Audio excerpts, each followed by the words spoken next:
Mental math कक्षा 10 मैं हूं हरी सर और आप सभी बच्चे देख रहे हैं आज का आपका अपना YouTube channel math with Hari sir special Hindi medium के बच्चों के लिए। आज हम करने वाले हैं बच्चों बहुपद का आखिरी भाग। ठीक है, कुछ पर्सन मैं आपको मेंटल मैथ में से ही बताऊंगा और कुछ को मैं एक्सप्लेन करूंगा, तो आप वीडियो को पूरा देखें, स्किप ना करें। हो सकता है कि आप स्किप करें तो इम्पोर्टेंट चैप्टर या टॉपिक आपसे मिस हो जाए। ठीक है, आइए करना शुरू करते हैं। तो बच्चों देखो, ये रहा प्रश्न नंबर 53। ठीक है ना, प्रश्न नंबर 53 ये आपके सामने है। अब इसमें क्या है कि नीचे दिए गए निरूपित करने वाले px शून्यकों की संख्या बताओ। बच्चों शून्यकों की संख्या कैसे बताते हैं? यदि ग्राफ x एक्सिस को जितने भी पॉइंट पर काटेगा वो शून्यक होंगे। ठीक है, ये x एक्सिस है और ये ग्राफ बना हुआ है बहुपद का। ठीक है, अब ये या तो टच करे या इंटरसेक्ट करे, जितने भी पॉइंट पर करेगा उतने ही शून्यक होंगे। जैसे प्रश्न नंबर 3, ये प्रश्न नंबर 53 का उत्तर क्या होगा? इसमें शून्यक पूछा है तो एक बार टच यहाँ पे कर रहा है, एक बार इधर कर रहा है। एक्स एक्सिस को, वाई एक्सिस को नहीं, एक्स एक्सिस को जितने भी पॉइंट पर ये टच करेगा उतने ही क्या होंगे? शून्यक होंगे। तो कितने पॉइंट, कितनी बार कर रहा है ये? 1 और 2, यानी 2 पॉइंट पर टच कर रहा है तो इसके शून्य कितने हो जाएंगे? 2 हो जाएंगे। इसका आंसर क्या होगा? 2 होगा। ठीक है, आइए करते हैं प्रश्न नंबर 54। तो प्रश्न नंबर 54 भी इसमें शून्यकों की संख्या बतानी है। तो ये एक्स एक्सिस हो गया। ठीक है, एक्स एक्सिस हो गया तो इसका मतलब ये जो ग्राफ है ये कितने पॉइंट पर एक्स एक्सिस को इंटरसेक्ट करा है? ये 1 पॉइंट इधर है, 1 इधर है, 2 हो गए। तो इसकी भी शून्यकों की संख्या क्या होगी? 2 होगी। ठीक है, इसी प्रकार आइए करते हैं प्रश्न नंबर 55 का। ये रहा ग्राफ, इसमें भी शून्यकों की संख्या बतानी है। तो ये कितने पॉइंट पर कर रहा है? 1 और 2, तो शून्यकों की संख्या क्या होगी? 2 होगी। प्रश्न नंबर 56 क्या कहता है? देखो, शून्यकों की संख्या बतानी है। अब ग्राफ तो बना हुआ है, एक्स एक्सिस इधर ये रहा, तो टच तो नहीं कर रहा है। ठीक है ना, अलग है ये, तो इसमें शून्यकों की संख्या 0 होगी, यानी कोई शून्यक होंगे नहीं, और जिसमें नहीं होते वो 0 होते हैं। ठीक है, आइए प्रश्न नंबर 57।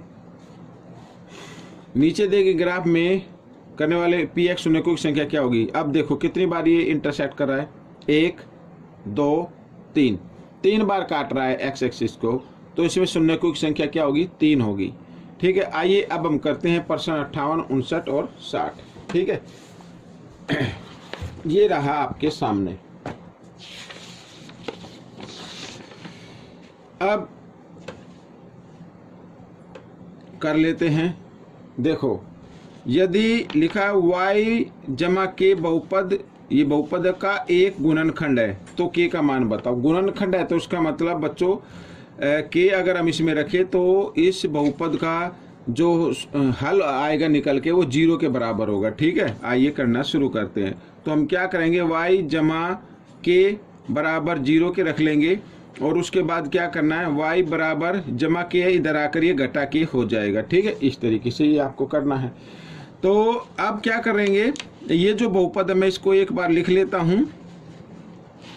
2y की 2 जमा 2ky और जमा 5y जमा 10। ठीक है, ये मैंने लिख लिया है। अब y की जगह y की वैल्यू को रखना है आपको। ठीक है, 2, तो y की 2 है तो इसका मतलब घटा k की 2 आपको करना है इधर, जमा 2k है, यूं का यूं लिखेंगे। y की जगह y का मान रखना, घटा k रखना है। ठीक है, और जमा 5y है तो क्या रखना है? k रखना है, घटा k ऐसे, और जमा 10 और बराबर क्या कर देना? 0। ठीक है, अब घटा k को 2 बार गुणा करेंगे तो जमा k हो जाएगा, यानी कितना आ जाएगा? 2k आ जाएगा, 2k की घात 2। ठीक है, और इधर k को k से गुणा करेंगे, लेकिन घटा जमा घटा हो जाएगा, तो 2 और k को k से गुणा किया तो k की घात भी 2 हो गई।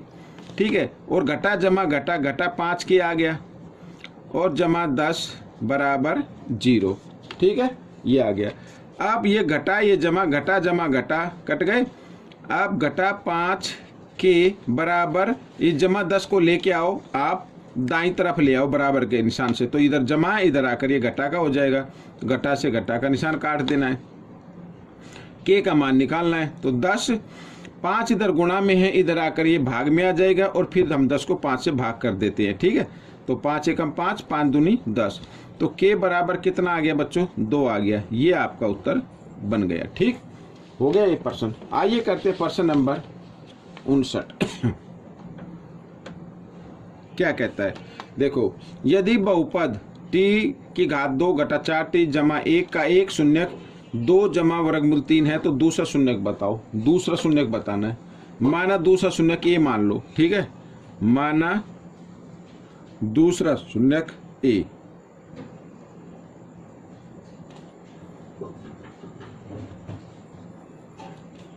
क्या है, ए मान लिया, या अल्फा लिख लो या ए लिख लो, कोई दिक्कत नहीं है। तो हम क्या करेंगे, शून्यकों के योगफल से इसको निकाल लेंगे। ठीक है, शून्यकों का योगफल, भाई एक तो ये हो गया, एक शून्यक तो दिया हुआ है, दूसरा हमने लिया है, और इनका योगफल हम इस तरीके से करेंगे। तो योगफल कितना आता है, घटा बी बटे ए होगा ना। तो ये ए और ये बी और ये सी, इस टी के आगे कुछ नहीं लिखा हुआ तो एक मानना। ठीक है, तो एक है ए। तो लेकिन हमें तो घटा बी, बी का मान है घटा 4, तो ऐसे लिखना है। और ए का मान है 1, तो 1 लिखने की नीचे जरूरत नहीं है। तो घटा क्या होते हैं, जमा, तो जमा 4। ठीक है, ये आ गया शून्यकों का योगफल। यानी अगर मैं लिखूं इधर तो ए का मान निकालना है आपको। अब इसको ब्रैकेट में डालो बच्चों। ठीक है, इधर ब्रैकेट के आगे इसके सामने कोई निशान नहीं, तो जमा है, इसको लेके आओ आप दाईं तरफ, तो इधर आकर ये हो जाएगा घटा का, और इस तरीके से आपको एक बार लिखना है। ठीक है, कोई गड़बड़ नहीं करनी, बिल्कुल आराम से करना है। तो 4, अब ब्रैकेट खोलना है। अब देखो ब्रैकेट के अंदर 2 के सामने कोई निशान नहीं है तो जमा है, और ब्रैकेट खोलने के बाद ये क्या हो जाएगा, घटा हो जाएगा। जब पहले अंक का निशान बदलता है तो दूसरे अंक का भी बदल जाता है, तो ये भी घटा जमा घटा हो जाएगा ऐसे। ठीक है, आइए करते हैं आगे। अब बच्चों 4 में से 2 घटाने हैं। ठीक है, 4 में से 2 घटाएंगे तो 2 आएगा, और बड़े अंक के सामने कोई निशान मत लगाइए, और घटा वर्गमूल 3। तो ये आ गया बच्चों, दूसरा शून्यक आ गया। तो दूसरा शून्यक कितना आ गया, 2 घटा वर्गमूल 3। इस तरीके से ये आपका प्रश्न हल हो गया। प्रश्न नंबर 60 आखिरी है बच्चों। क्या कहता है, देखो बहुत ही आसान है। पी टी के बराबर लिया हुआ इसमें, ठीक है, और ये बहुपद दिया हुआ है, और P 20 और P 10 का मान ज्ञात करना है। तो पहले हम P, ठीक है, P किसके बराबर है, यहाँ पर मैं लिख देता हूँ। ये देखो P के बराबर होगा, इसका तो T 20 के बराबर होगा। जहाँ पे ये बहुपद लिखा, बहुपद को मैं एक बार लिख लेता हूँ, T की 2 जमा 5T और जमा 10। ठीक है, तो T की जगह आपको एक बार 20 रखना है, तो 20 की घात 2 जमा 5 और फिर 20 रखना है और जमा 10 ऐसे। ठीक है, 20 को 2 बार गुना करें कितना आ जाएगा, 400 आ जाएगा, और 20 पंजे 100 हो गया।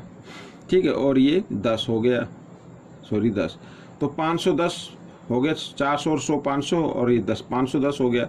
ये मैंने 510 लिख दिया। ठीक है, अब हमें क्या करना है, अब हमें यहाँ पर P, ये जो T गिवन है ना, P ये T के बराबर, और इधर ये P और ये 10। ठीक है, तो अब क्या करना है, अब इसी समीकरण में जहाँ पे T लिखा हुआ वहाँ पे क्या लिखना है, 10 लिखना है। तो 10 की घात 2 जमा 5 गुणा 10, ठीक है, और जमा 10 ऐसे। तो 10 को 2 बार गुणा करें कितना आएगा, इसको इधर कर लेते हैं। 10 को 2 बार गुणा किया 100 आ गया, और 10 पंजे 50 और जमा 10, 100 और 50 150, और 10 160 हो गए, 160 हो गए। हमें मान निकालना है ये वाला। ठीक है, इधर ही कर लेते हैं। तो मान निकालना है P 20 जमा P 10 का मान निकालना है, जमा करना है। P 20 का मान कितना है, 510, 510 जमा 160। ठीक है, तो इनको जमा कर दीजिए, 0 का 0, 6 और 1 7, 5 और 1 6, 670 आ गया बच्चों। ये आपका उत्तर बन गया। वीडियो भी कंप्लीट हो गई है।